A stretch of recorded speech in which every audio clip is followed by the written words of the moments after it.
This week I've been talking about the I in my FITT Framework, which stands for intention, being intentional with your physical body, which includes how you eat, how you drink, how you move.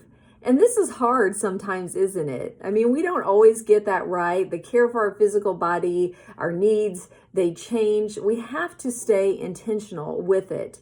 You know, sometimes we might have our movement down, but our nourishment is not great. Sometimes we don't drink enough water, all those different things. But we have to be able to be flexible with this, but also stay intentional with the care, but not obsessive.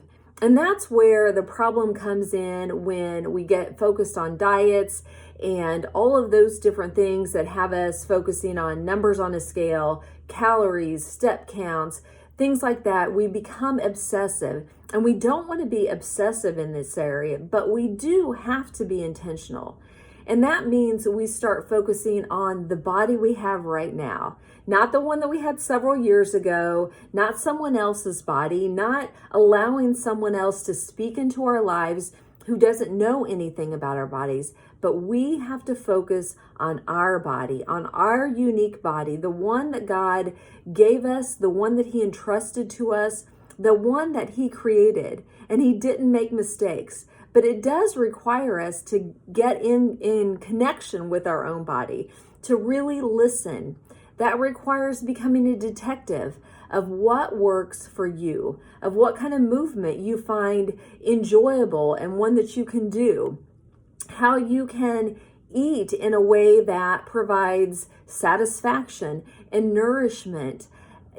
Drinking plenty of water. You might have to try, drinking a glass of water in the morning and seeing how that makes you feel. So I encourage you this week to start by simply noticing. Become a detective of your body, of how God made you, and then start responding to that. Do the things that make you feel good and feel energized.